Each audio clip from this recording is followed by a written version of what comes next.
Situation. Hypothetical situation বলতে কি বোঝায়? অবাস্তব কোনো একটা সিচুয়েশন বা অবাস্তব কোনো পরিস্থিতি যদি বোঝায়, অবাস্তব কোনো পরিস্থিতির ক্ষেত্রে কি হয়ে যায়? ওয়্যার হয়ে যায়।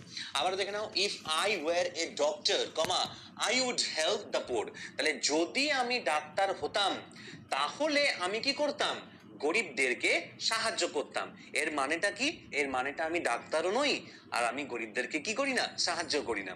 তাহলে দেখো, আয়ের ক্ষেত্রে সাধারণত আমরা ওয়াজ লিখি, আয়ের ক্ষেত্রে সাধারণত আমরা ওয়াজ লিখি, কিন্তু এক্ষেত্রে আয়ের পর ওয়্যার লেখা হয়েছে। কেন ওয়্যার লেখা হয়েছে?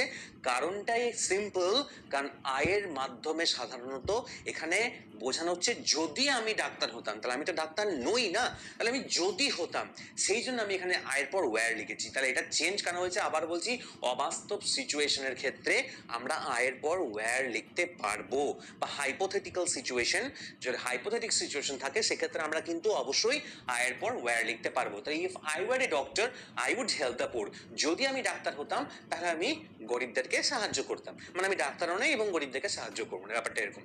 এবার দেখে নাও নেক্সট একটা সেন্টেন্সে আসি, খুব মজাদার একটা সেন্টেন্স। এই সেন্টেন্সটা দেখো ভালোভাবে কি লেখা আছে। If my dad were Mukesh Ambani, যদি আমার বাবা হতেন Mukesh Ambani, he would give me iPhone, তাহলে তিনি আমাকে কি দিতেন? আইফোন দিতেন। He would give me an iPhone, তাহলে তিনি আমাকে একটা কি দিতেন? আইফোন দিতেন। তার মানে এটা ব্যাপারটা কি? মানে আমার বাবা যদি মুকেশ আম্বানি হতেন, তাহলে ইফ মাই ড্যাড ওয়্যার, এটা সাধারণত আমরা কি লিখি? ইফ মাই ড্যাড, এটা মাই ড্যাডের পরে ওয়াজ হয় সাধারণত, কিন্তু আমরা এখানে লিখে দিচ্ছি, দেখে নাও, ওয়্যার। কেন লিখেছি? কারণ আমার বাবা যদি মুকেশ আম্বানি হতেন তাহলে তিনি আমাকে একটি আইফোন দিতেন। তাহলে বাবা মুকেশ আম্বানিও নয় এবং তিনি আমাকে আইফোনও দেননি। ঠিক আছে? তো যাক না কেন, যদি আমার বাবা মুকেশ আম্বানি হতেন, বুঝতে পারছো? তাহলে যদি বা এইরকম ব্যাপার বা উইশ দিয়ে যদি কোনো সেন্টেন্স থাকে তাহলে কিন্তু অবশ্যই সেক্ষেত্রে ওয়্যার ইউজ করবো।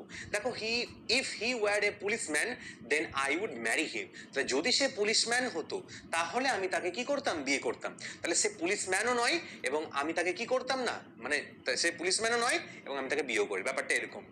তাহলে ইফ হি ওয়্যার, হি এর পর সাধারণত আমরা ওয়াজ লিখি, কিন্তু ওয়্যার কেন লিখেছি? হাইপোথেটিক্যাল সিচুয়েশন বা অবাস্তব একটা কোন একটা কল্পনা, সেই হিসাবে আমরা লিখে দিয়েছি। এর পরবর্তী ক্ষেত্রে সেন্টেন্সে চলে আসি, দেখো, if she were a dancer, তাহলে যদি সে ড্যান্সার হতো, তাহলে ইফ মানে কি? যদি সে হতো, I would dance with her, তাহলে আমি তার সাথে নাচ করতাম। তার মানে কি? সে ড্যান্সারও নয় এবং আমি তার সঙ্গে নাচও করি না। তাহলে if she were, if he were, if it were, বুঝতেই পারছো তোমরা হাইপোথেটিক্যাল সিচুয়েশন। এখানে তোমরা নামও লিখতে পারো, ইফ রিতা ওয়্যার, এটাও হতে পারে। তাহলে যদি রিতা হতো, তার মানে রিতা নয়, সেটা আমরা এখানে ইউজ করছি। বেশ, এর পরবর্তী ক্ষেত্রে আমরা নেক্সট সেন্টেন্সে চলে আসছি, দেখে নাও। If they were my relatives, যদি তারা আমার রিলেটিভস হতো, দের পর তো সাধারণত ওয়্যার ইউজ করে, কোনো অসুবিধা নেই। If they were my relatives I would kill them, তাহলে যদি তারা আমার রিলেটিভস হতো তাহলে আমি তাদেরকে হত্যা করতাম। নেক্সট দেখো, পরবর্তী ক্ষেত্রে সেন্টেন্সে চলে আসছি, if Vivek were a singer, তাহলে যদি ভিভেক কি হতো?